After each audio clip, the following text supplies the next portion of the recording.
Good morning, my class 10 student. In my past video, what I had discussed regarding alternating current generator or AC generator. As I promised earlier, I will start DC generator. But before that, I just give you a recapitulation of AC generator because it's a completely new thing to you. What was AC generator? I'm just giving you a small briefing. First of all, AC generator means which convert mechanical energy to electrical energy. What kind of electrical energy we are getting? We are getting the electrical energy which have a alternate characteristics. Remember that AC generator is also called alternator because this gives us the supply of alternating voltage, means one half positive cycle, another half negative cycle. AC generator consists of few things. What are the things? First of all, there is a permanent magnet. One pole of the magnet is north pole and another pole of the magnet is south pole. So that is the complete huge strength permanent magnet. We can't change the magnet. Now inside the magnet we are having few things. First of all, a coil. Coil is a rectangular coil. Rectangular coil connected with a shaft. Why shaft? Because by shaft we can provide the coil a mechanical energy. By that mechanical energy we can rotate the coil. Now that coil is also called armature.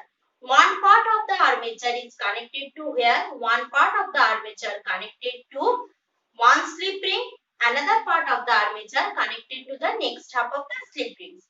That two slip rings connected with the carbon brass, that through that carbon brass we are getting our output voltage. Clear?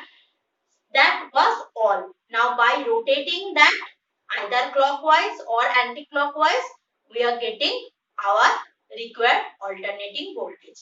Now, if instead of alternating voltage, I need a direct voltage, means there is no change of the positive half, negative half, means either I need a completely positive half of the electrical energy or negative half of the electrical energy.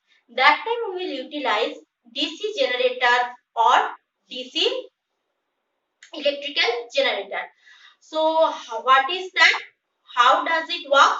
We will I will let you know. But before that, let me do a few things clear.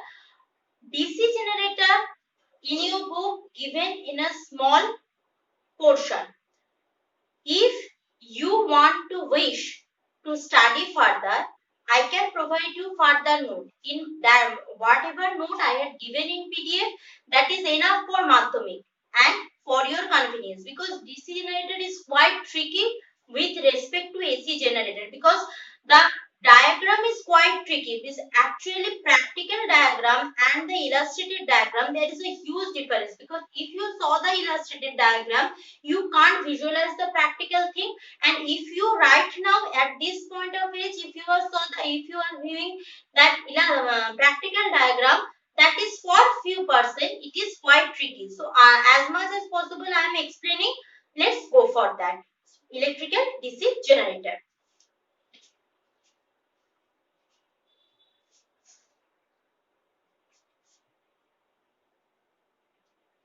See, this is actually the electrical DC generator. So what you can see, you can't see the internal structure whenever you are using electrical DC generator. You can see cylindrical things like this blue color cylindrical things you can see. Acha. Now this is the cross sectional view of the electrical DC generator. If you see carefully, there is a cylindrical shaft. Here we are having another cylindrical shaft. Here two terminal. One will give us the full flow of current. Another is the return part of the current. Now here I am having two poles. Here another poles. Here another poles. Now when it start rotating, clear, when it start rotating, we are getting that voltage. When it start rotating, we are getting that voltage. Now how does it works? See, according to the Faraday's law of electromagnetic induction, what we know that when a current carrying conductor placed in a varying magnetic field. So suppose this is a current carrying conductor, it placed in a varying magnetic field. So this is one pole of the magnet, another pole of the magnet. What is happening? We are getting an EMF. We also know Fleming's left hand rule. What that suggests, that is direction of induced current changes whenever of the direction of the motion of the conductor changes. Means the current generated by the mutual effect of this magnetic field and that motion of the armature coil will be changed. That current generated by the mutual effect of these two will be changed. When it will be changed? If the direction of rotation or direction of the motion of the conductor can be changed. So that will be utilized for case of DC motor. If you remember carefully AC generator, that time what is we are doing? Continuously there is a motion of this portion. Continuously there is a motion of this portion. Continuous rotation of the shaft. But here what is doing? We are doing when there is a positive half of the AC current, positive half of the current, that time intentionally we are alternating the reversing the direction of this cylindrical portion. So if I do the reverse of that direction of that cylindrical portion, what will happen? Obviously, the direction, second half of the second half of the AC will be converted to the positive half of the AC. Means first of all it is moving like this. So half part again it is moving like this in the opposite direction, like this, like this. So what is happening? So if like this it is happening, so we are getting either both the positive half or the negative half. So if we consider that the armature rotating, suppose clockwise, so clockwise direction means like this, means from left to right it is moving. So if suppose it is moving left to right, so armature moving clockwise, then the conductor will move obviously upward direction. We know if it is moved like this, so conductor will come here, then here, so upward direction.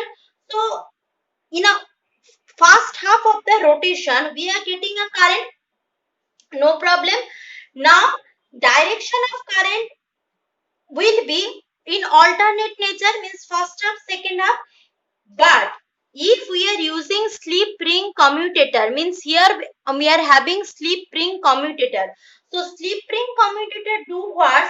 Connection of the armature will be reversed by slip ring commutator. So if connection is reversed, so what we are getting? The current we are getting in opposite direction, that will also be reversed, and we are getting the positive half of the each cycle. I am showing you another diagram that will make it easier. Let's go for that.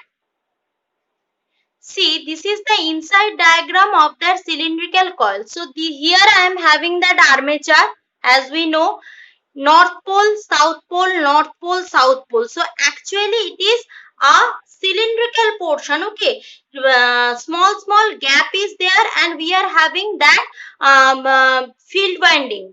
Now these are the armature winding. Don't think that this is ended over here. This is a continuous path.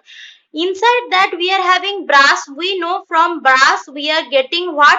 From brass we are getting that output voltage. So here I am having a connection. Suppose here I am having another connection.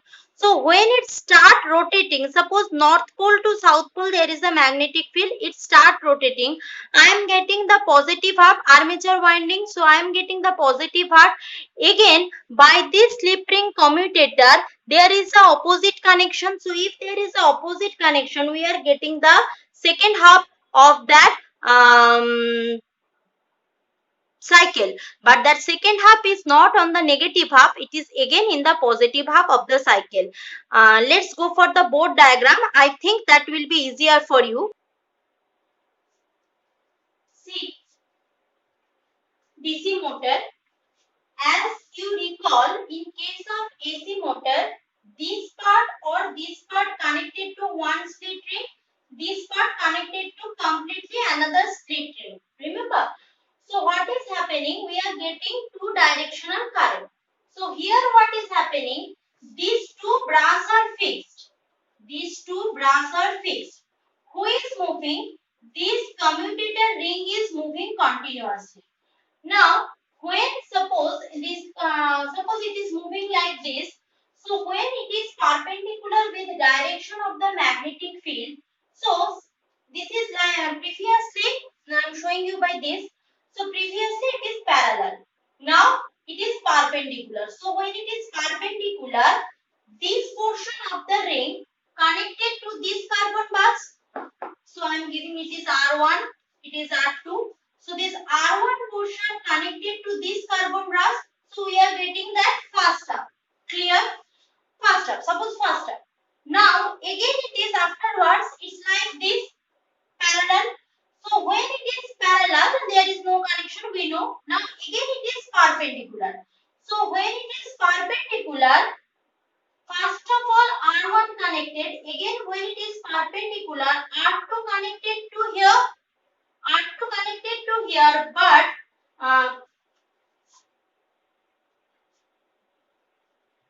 this is coming here, then obviously R2 will coming here. Then on the second half, again R1 will come to its initial state and R2 will come here. So when R2 is coming here, actually we are getting negative half. Actually we are getting negative half. But due to this arrangement, see in AC generator, two terminal connected to different rings, so we can sense both the direction. But in a DC generator, both the terminal connected at the same time with the same ring means any one of the ring R1 or R2 anytime will be connected to the circuit. So we are getting both the positive and negative half, but the circuit will sense as positive half. Clear? That's the trick here. So DC generator completed. Next, we are going for the discussion of AC current and DC current, and obviously for transformer.